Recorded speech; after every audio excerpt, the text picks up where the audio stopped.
Hey, ça y est! Je l'attendais depuis des mois, Android est enfin disponible en sous-système sous Windows 11 et dans cette vidéo je vous montre comment on installe ça.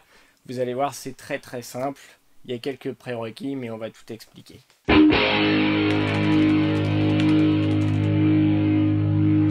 Alors voilà l'article de blog pour la sortie. Donc ça a été publié le 20 octobre, on est quelques jours plus tard. J'ai eu le temps de faire quelques tests, de tester quelques applications. Et je vous mets évidemment le lien dans la description en dessous. Il y a aussi la documentation officielle de Microsoft. Mais nous, ce qu'on va faire, c'est qu'on va essayer d'installer ça. Alors, quelques prérequis d'abord. Il vous faut un système qui soit assez performant. Pas un truc de fou, mais un minimum. Ça reste de la virtualisation. Vous avez besoin de 8 Go de RAM au minimum. Et d'un processeur type i3. Vous avez besoin aussi d'un peu d'espace disque, forcément. Il va falloir installer Android, il va falloir installer l'Amazon Store, plus les applications que vous avez envie d'installer.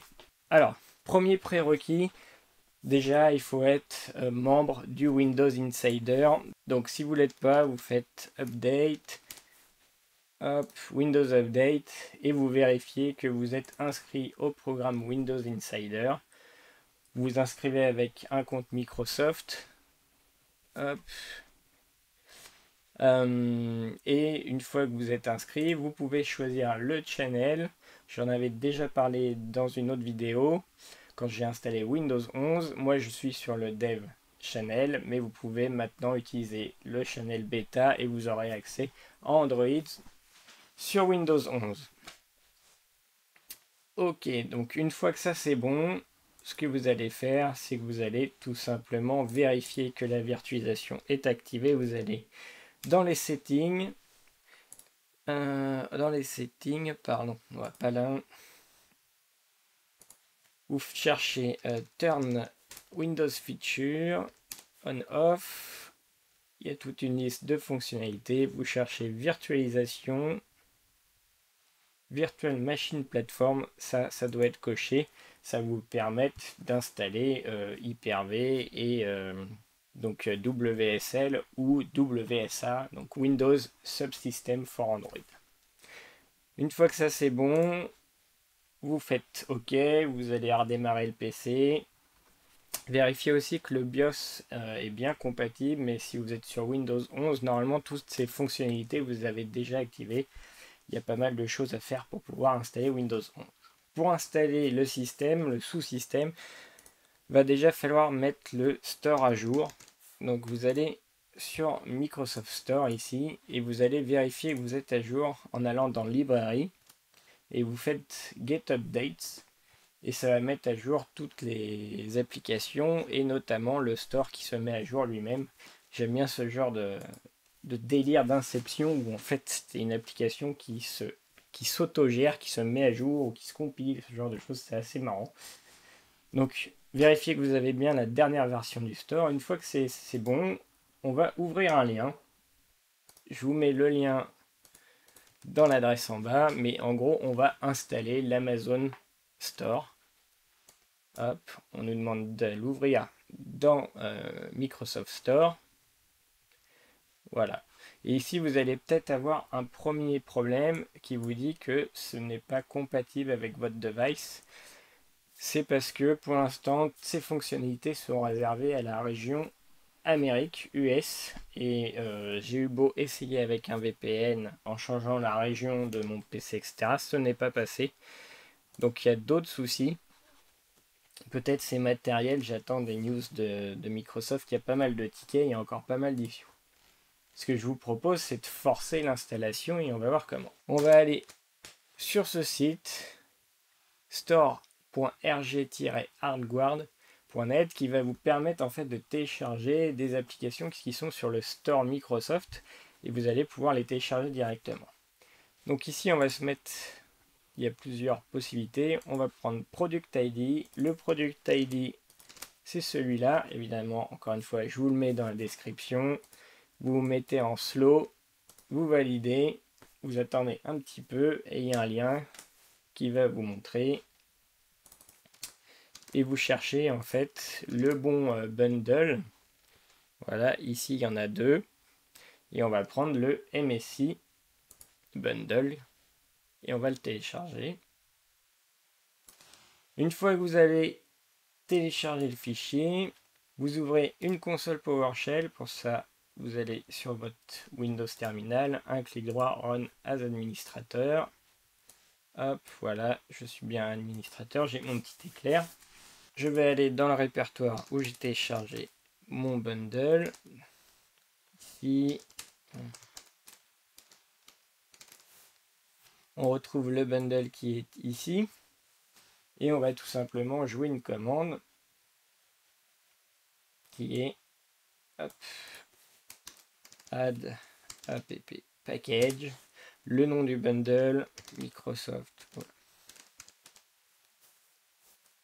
Et vous faites entrer. Et le package va s'installer. Ici, pour moi, il est déjà installé. Donc, ça ne passe pas, mais pour vous, ça va tout simplement l'installer. Et vous allez avoir accès au subsystème. Alors, comment ça se passe? Une fois installé, vous cherchez dans votre menu Android et vous avez cette application qui est apparue. Lorsqu'on clique dessus, ici c'est une fenêtre de management, vous allez avoir plusieurs choses. Et ce qui va nous intéresser finalement, c'est de le démarrer. Et pour le démarrer, il y a une solution toute simple. Vous allez voir le fichier, le manager de fichiers. Et là, on est en train de démarrer le sous-système. Ça prend quelques secondes.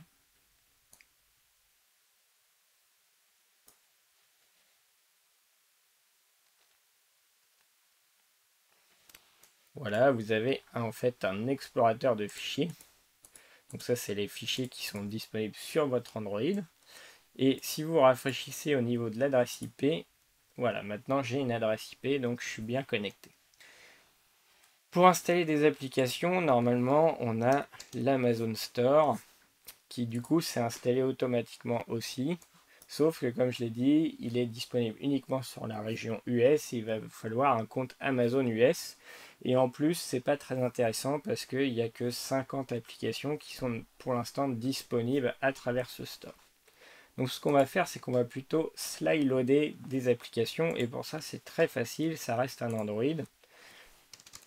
Vous allez d'abord vous connecter. Il vous faut les outils ADB. Donc si vous êtes développeur, vous devriez avoir déjà les outils ADB, la commande ADB, qui est un truc qui est très classique en Android. Sinon, hop, vous allez chercher sur Google ADB Tool et on vous expliquera comment installer ces outils-là sous Windows.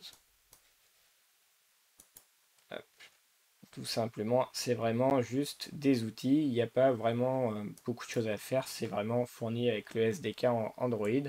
Vous l'installez. Une fois que ça s'est installé, on va lancer en fait un ADB Connect avec l'adresse IP. Hop, ça, j'en ai plus besoin. Avec l'adresse IP qui est ici, que je peux faire. Je peux faire un copy tout simplement et je me connecte sur mon Android depuis mon Windows. Voilà. Si vous avez un petit message d'erreur, c'est pas grave. En fait, vous êtes connecté. Et ce qu'on va faire, c'est qu'on va slide loader des applications. Alors, j'ai téléchargé quelques applications sur APK Pure. APK Pure, c'est ce site web. Il y a d'autres sites web où vous pouvez télécharger des applications en dehors du store. Donc là, vous pouvez chercher l'application que vous voulez installer. Au hasard, je vais installer VP. Donc je télécharge l'application.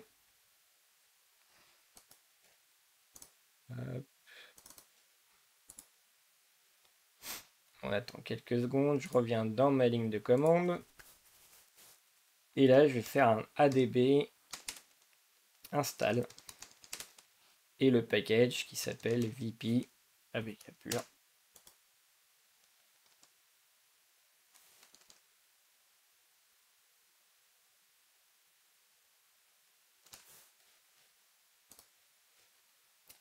Une fois que l'application a été installée, vous allez la trouver directement dans votre menu ici. Vous pouvez la lancer. Celle de VP, elle est plutôt pas mal. C'est pas parce que je travaille chez eux, mais pour le coup, c'est une des applis qui se resize vraiment le mieux pour l'instant de celles que j'ai utilisées. Et vous avez la version aussi bien tablette, donc si vous rentrez dans une vente, voilà, vous avez ici une version tablette, et si je redescends en mode un petit peu téléphone, ça va tout resizer, ça va être vraiment responsive. Et vous allez avoir une interface qui est très agréable. Pour l'instant, même si c'est des versions bêta du sous-système, ça reste vraiment assez agréable, assez fonctionnel. Vous pouvez placer la fenêtre où vous voulez, vous pouvez la rétrécir. Vous avez l'impression vraiment que c'est une application qui vient, en fait, qui est vraiment une application Windows. Là, par exemple, j'ai le YouTube Studio. Je peux évidemment lancer plusieurs applications en même temps, hein, les superposer, faire ce que vous voulez. Donc voilà. L'installation en sideload, c'est plutôt pas mal, mais ce que je vous propose, c'est que dans une autre vidéo, on regarde comment installer le Play Store et du coup d'avoir accès à toutes les applications du Play Store qui seront compatibles pour cet émulateur, donc pour notre sous-système. Et c'est quand même assez agréable finalement d'avoir le Play Store. Hop. Ici, j'ai le Play Store. Donc dans la prochaine vidéo, je vous montre comment l'installer. Et moi, en attendant, je vous dis à très bientôt. Abonnez-vous pour ne pas louper les prochaines vidéos. A plus!